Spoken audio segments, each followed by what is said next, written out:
say Crawford. If you go down the list and ask me about tactical advantages, most of them are Crawford. What Canelo has is size, and as a result, physical strength and punching power. And a neck as wide as Broadway, for crying out loud. Right. The thing that I don't like about Canelo is that it's like almost every shot has to be a power shot. It's a power shot, yes. They both hit hard. Because and you can see the strength. You know, when I was fighting against Crawford, I didn't think Crawford was that strong, but when he kind of moved me around a little bit, he is very strong as well. So look, yeah, but why does he need to give that much away? He's pound for pound #1 in the world. Why does he have to go up and fight Canelo? Kellerman and Stephen A. Smith analyzed Terence Crawford versus Canelo Alvarez. Although he advises caution, Stephen A. believes Crawford will win by decision, bringing to mind Gervonta Davis's caution that Crawford might face consequences if he decides to participate excessively. Stephen A. feels Crawford needs to focus more on defense, speed, and ring IQ than on exchanges because of Canelo's inherent size and power advantage. The analysts point to strategy as the decisive element rather than strength. And a neck as wide as Broadway, for crying out loud. Right. The thing that I don't like about Canelo is that it's like almost every shot has to be a power shot. It's a power shot, yes. And that's not beating Crawford.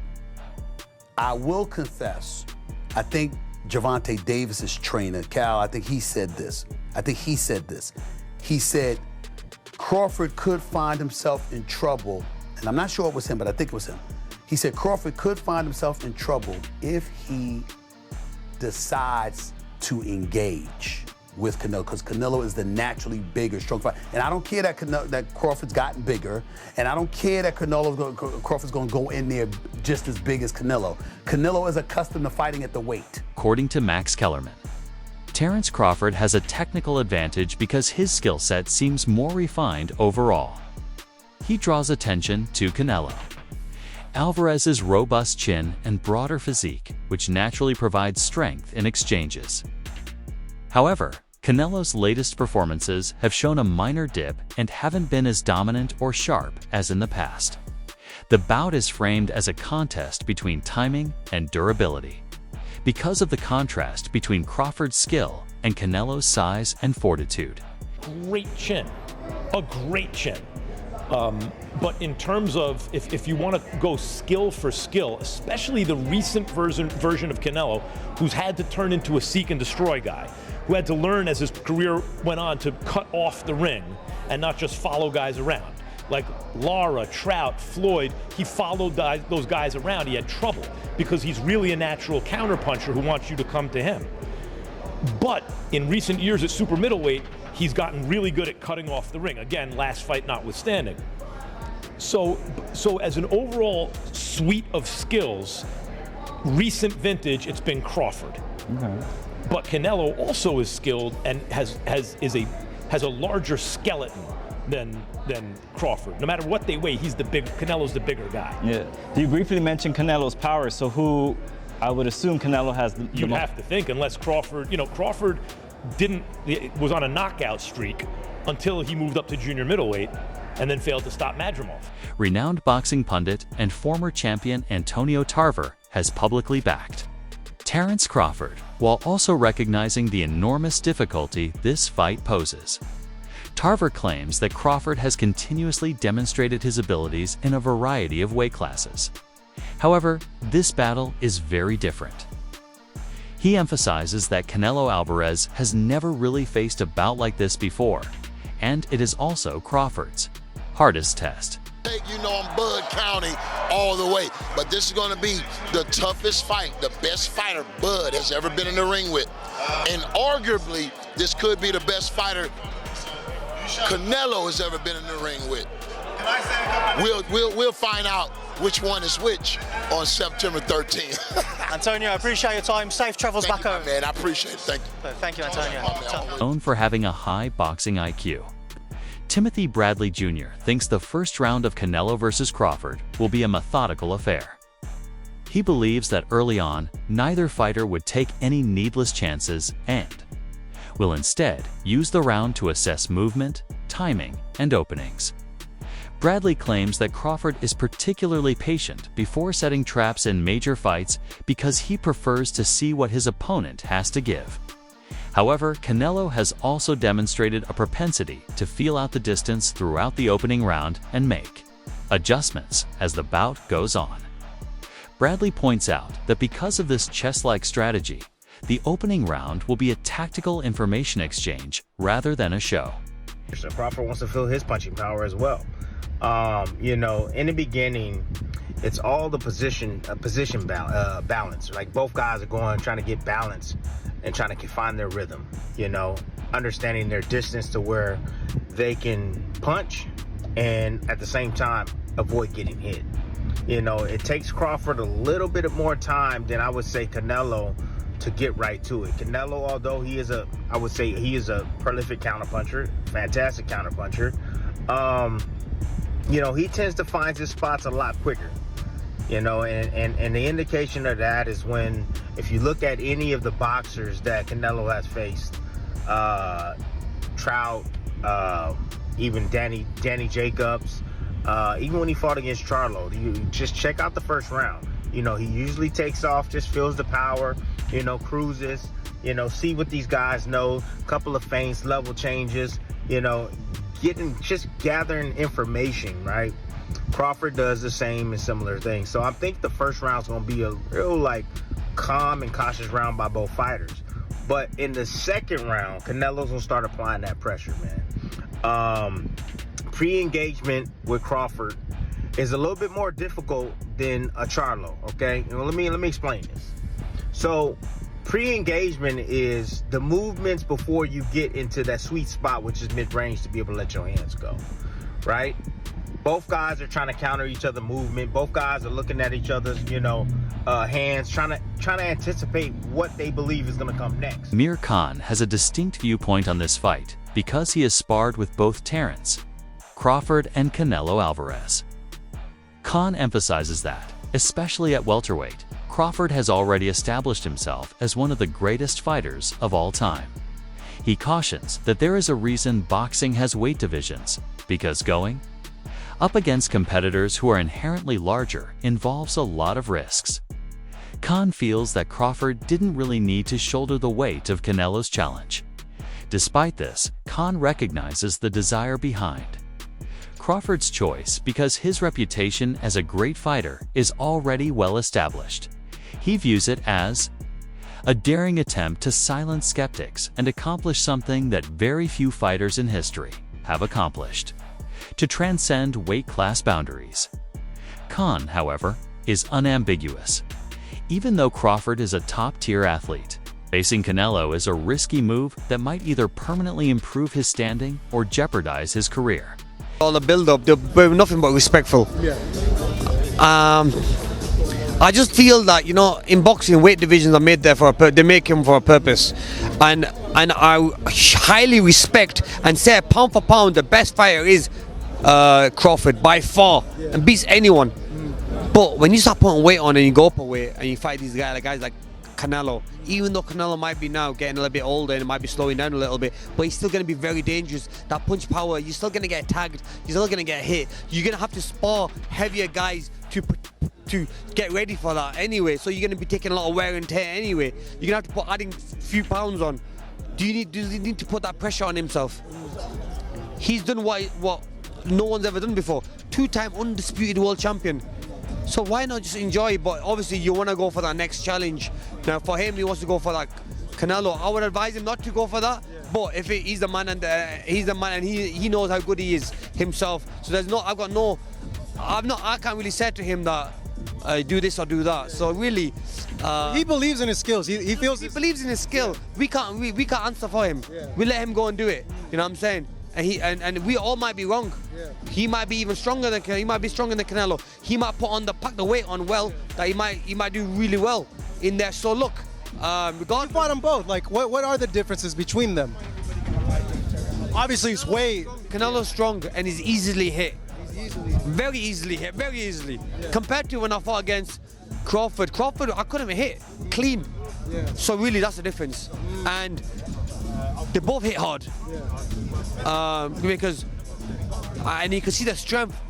You know, when I was fighting against Crawford, I didn't think Crawford was that strong, but when he kind of moved me around a little bit, he is very strong as well. So look, yeah, but why does he need to give that much away? He's pound for pound #1 in the world. Why does he have to go up and fight Canelo? Tom Leffeller examines the event from a spectacle and business standpoint. According to him, two of the biggest names in boxing are Terence Crawford and Canelo Alvarez, both of whom have huge fan bases that span many countries and demographics. In terms of scale, Lafleur contends that very few battles in the contemporary era can match this one.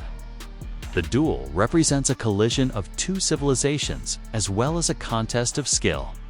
Crawford became a pound-for-pound champion, while Canelo solidified his position as the face of boxing. It is uncommon to see two fighters of this caliber agree to meet, particularly when weight disparities and legacy stakes are involved. Therefore, Lafleur thinks the hoopla is warranted. Profile show, it's huge. It doesn't get any bigger than that, and you know, you got to give credit to both guys. They're both very confident. They both have very passionate fan bases. You know, Callum, you know, having fought in Dublin, packed the arena out there, the 3 Arena, having fought at Madison Square Garden 3 times, fought in Boston, and then Fernando Jr., you know, from one of the biggest boxing named families, you know, in the history of boxing. He's going to bring out a huge fan base. So it's a really exciting addition to, you know, such a big show that like I said, doesn't get any bigger than that for sure. I agree. You know, I think that you, along with me, have seen some of these criticisms of the undercard. But really, when you look at it, I mean, we both know Callum Walsh so well. The personality and the authenticity that he brings to this sport is just so sincere. He's so real. You know, being from Ireland, coming overseas to train and dedicate his life to this craft, and his personality is so magnetic that it obviously brought someone like Dana White to be a huge supporter of. Crawford's distinct approach is emphasized by trainer Dave Coldwell, who also notes how he can change stances with ease and regulate distance with his footwork. Coldwell claims that one of Crawford's most underappreciated skills is his leg movement, which enables him to establish angles, irritate opponents, can control the tempo of fights when facing a formidable pressure fighter like Canelo. According to Coldwell, these qualities might hold the secret to success. He clarifies that Crawford has the means to outmaneuver Canelo and score points if he can stay mobile and avoid being stuck against the ropes. From when the fight got made, I've always fancied Crawford. I just think it's different. I think there's something about him. I think if you add what Crawford's good at, his brain, he can switch, he's very good as a southpaw. His judgment of distance is fantastic, his punch picking is fantastic, he's got good legs. When you add what, and he can pop. I mean, listen, I'm not saying he's got the power to hurt Canelo, but he might have the power to surprise Canelo a little bit and just sting him and just. But when you look at what Crawford does well, and then I look at this version of Canelo, as Canelo's got on, his punch rate's gone down. His feet have never been the fastest, but he's always had good placement of feet. His feet aren't the fastest, and he loads up. He loads up, and he don't really like boxing at a pace. So I kind of look at that and I think Crawford can manage his way through the fight to win it on points. I think he can manage moments, tough moments. When Canelo detonates a big shot on him, he's going to know about it because Crawford's been out before. When Crawford gets hit, he does get hit. That's why he's exciting, but he does get hit. So that means that Canelo could land on him. I just think that Canelo will land a bomb and Crawford knows enough to tie up, to get off at an angle, to get that distance. One of the most important aspects of this bout, according to Jeff Mayweather, is weight and natural size. He notes that Canelo's body naturally fits the super middleweight class, where he has long held a strong position. In contrast, Crawford is stepping up to fight at a weight that is not really his own, which raises questions about how the extra weight may impact his durability, speed, and stamina. Mayweather emphasizes that Canelo has an innate advantage because he won't be making significant changes to his body because he is comfortable at current weight. I mean, this is a weight class that Canelo is already, owned. He owns his weight class. And so, and he even went up higher. So, he's already proven what he can do and what he can take at those other weight classes. So, I don't know, but if anyone can do it, it probably would be Terence Crawford. This guy seems like he's amazing. I'm a big fan of Terence Crawford, but I'm a big fan of Canelo as well. So it's one of those situations where somebody has to lose. So I don't know who's gonna lose, but I think that it's going to be a great fight. I think it's going to be a great fight. An analysis of Canelo's recent performances by Ring Magazine points out that although Alvarez has persisted in training hard and preparing intensely, one obvious vulnerability has surfaced. Canelo has found it difficult to successfully cut off the ring in his most recent bouts. Some opponents have been able to maneuver freely and dodge his power shots as a result of this reduction. This weakness could be expensive against a player like Crawford, whose movement and angles are essential to his strategy. Canelo needs to regain his ability to trap opponents and restrict their escape routes. According to the analysts, should have any position to critique and criticize Canelo. But one of the things that he's gotten in trouble with in the last couple of fights, not being able to cut off the ring. You go to the William Skull fight and you watched him chase William Skull around and around and around that ring. And yes, William Skull was running from him. That was pretty clear to see. He was on his bike utilizing his jab, but you didn't see Canelo cut him off. You didn't see him move laterally to be able to stop a lot of that running or stop a lot of that circling around the ropes, which is his responsibility if he's going to take the front foot and look to establish himself offensively. And when I watch Canelo here, he's gotten away with this pretty much his entire career, but I watch him cross step a lot. And you see it right there, where he goes from circling, he rolls under the right hand, and instead of moving laterally, replacing his back foot with his front foot, he L-steps and then crosses over, which instead of just moving laterally and shifting, like I said, shuffling to his right off of the L-step, off of the reset, which would allow him to be ready to go and ready to fight again, it takes him that extra beat to get back into fight stand. A former champion offers an intriguing change of viewpoint. At first, Hay thought that Canelo's strength and bulk would be too much for Crawford, making victory seemingly unattainable for the smaller guy. Hay acknowledges that he has altered his mind, though, after seeing Crawford's training and his unwavering work ethic and technical proficiency.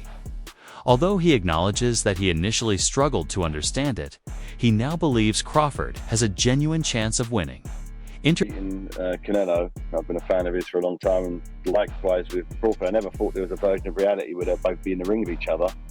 I initially automatically assumed, because Canelo's obviously beaten, because he was the light heavyweight champion of the world, undisputed super middleweight champion of the world, he's just campaigned at a much bigger weight, so a good bigger can beat a good little one, usually. Until I saw them standing next to each other and they looked the same size. I couldn't quite figure it out. I was like, okay, if they're the same size, then it's literally pound for pound. Who's pound for pound better? And that's it. They're both pound for pound fighters. A lot of people have got them 1 and 2. And I favoured Canelo starting off, but over time, I'm starting to think once again Crawford is one of those guys where he reminds me of kind of Andre Ward a little bit, their mindset, and he wouldn't put himself in a position if he didn't know for sure he had enough firepower to deal with someone of Canelo's stature and Canelo's history. But it's the two best fighters on the planet mixing it up. It's one of those dream fights, the proper trades fight. That anyone who's interested in boxing wants to see two living legends going at it. Yeah, I can't believe it's actually happening. that make sense? Because they're so big in their own right. The fact that fight would never have happened 10 years ago, 15 years ago. It just wouldn't have happened. But now anything's possible in boxing. Anything's possible. Canelo Alvarez is warned by former world champion Jeff Horn. He contends that although strength and size are crucial, they do not always equate to success. Horn thinks Crawford's superior defensive abilities will enable him to counter Canelo's power and reduce damage. Horn claims that Crawford's ability to roll with shots, anticipate punches, and avoid being caught flush is remarkable. This implies that if Canelo is unable to land cleanly, his inherent size advantage might not be as significant. Horn emphasizes that Crawford's defensive discipline, which allows him to irritate Canelo, restrict interactions, and then precisely counter, may be the decisive element. Lastly, a seasoned combatant who has studied Crawford extensively over the years persuasively summarizes his viewpoint. He explains that he just cannot wager against Crawford after examining his development, preparedness, and performances. He highlights Crawford's resilience, mental toughness, and capacity for success, traits that set him different even in the face of difficult obstacles. Crawford has already demonstrated that he is one of the best fighters in the sport, and this fight with Canelo is just another opportunity for him to show off his skill. Me analyzing and watching Crawford over all these years, I just cannot bet against dude, bruh. No, you can't. I'm going to roll with Crawford, and shout out to Nebraska, and that's just what it is. I'm so glad you here, big dog. I'm going to go ahead and put my bread down on Crawford, and I'm going to live with the results. You were a DB, right? I played wide receiver, kick return, punt return. Oh, I thought you. Oh, why did I think you was a DB? I don't know. Even being a wide receiver, you fit the bill of a Terence Crawford. If Terence was a football player, he more than likely would be a DB or a wide receiver. Yeah.